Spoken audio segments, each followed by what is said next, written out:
मुझे ऐसा लगता है जो मोदी फैक्टर है वो सबसे ज़्यादा बढ़ चढ़ के काम आया बीजेपी के लिए। और हमने ये पाया कि strong pro incumbency Modi government के फेवर में।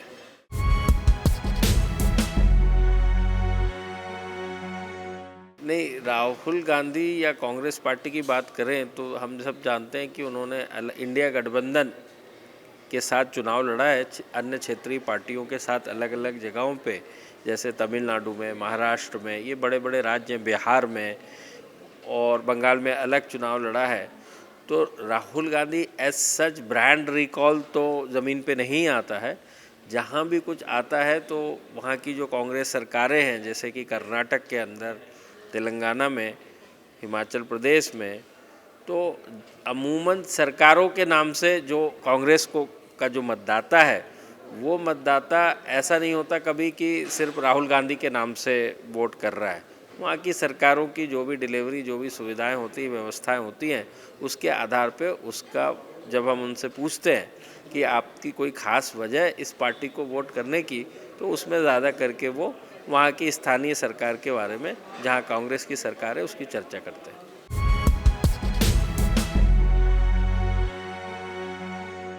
नहीं, देखिए, जो मुहावरे हैं और खटाखट या इस तरह की सारे कैंपेन के पॉइंट्स हैं, वो किसी भी पार्टी के लिए तब काम आते हैं जबकि कंटेंट हो, आपका प्रोडक्ट होना चाहिए, तो उसकी मार्केटिंग की जा सकती है। ये मार्केटिंग और पैकेजिंग का एक अभिन्न हिस्सा है कि आपको प्रोडक्ट के बिना आप मार्केटिंग करेंगे तो अमूमन काम नहीं आती है।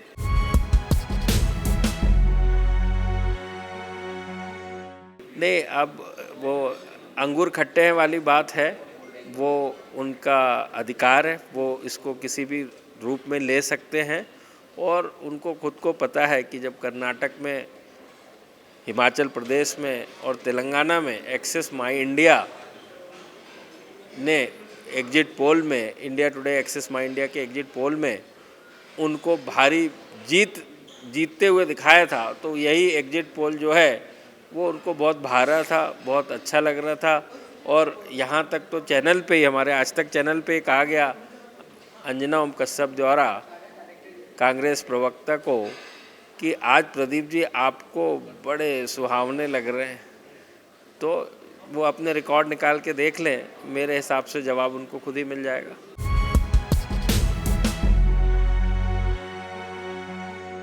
नहीं, देखिए, ये एक ह्यूमन नेचर होता है, स्वभाव होता है। एक समय के बाद एक ऊब आ जाती है और एक परिवर्तन चाहती है जनता। तो दक्षिण के राज्य में भी वो देख रहे हैं सारे कि पूरे देश में, अन्य राज्यों में जिस हिसाब से सेंट्रल गवर्नमेंट का पिछले 10 साल में लोगों को लाभ हुआ, डिलीवरी पहुंची, सुविधाएं पहुंची, व्यवस्थाएं पहुंची, और उसके चलते उसके उलट पिछले 10 साल में वो अपोजिट साइड पे थे। मैं कहने का मतलब, केंद्र में अलग पार्टी की सरकार और राज्य में अलग पार्टी की सरकार। तो एक समय के बाद, और बीजेपी ने अच्छी खासी मेहनत की, नेचुरली जहाँ पे वो कमज़ोर थे उन्होंने अपनी पूरी एनर्जी और रिसोर्सेस वहाँ पर लगाए, तमिलनाडु में, केरला में। तो अभी भी वो 1-2-4 सीट ही लेते आ रहे हैं, बट शुरुआत तो इसी तरह से होती है किसी भी पार्टी की हो नई जगह पर।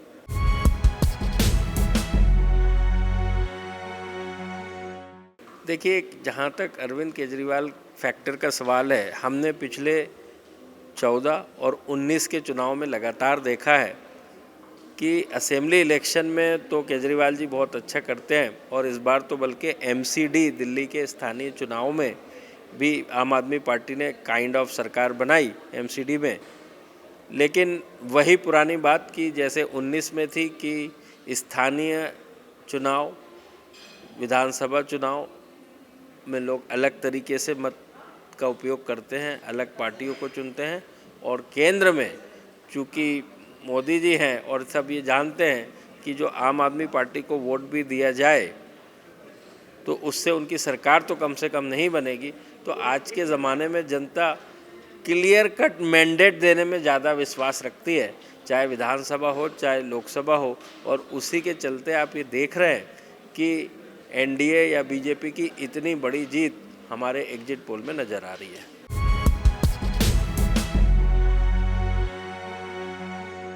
नहीं, जैसे मैंने बताया ना आपको, एक सशक्त मजबूत सरकार हर व्यक्ति चाहता है। जब आप गठबंधन का ना होना क्या दर्शाता है? दर्शाता ये है कि आपके आपसी ही इतने मतभेद हैं, तो आप जनता से किस हिसाब से वोट मांग रहे हैं।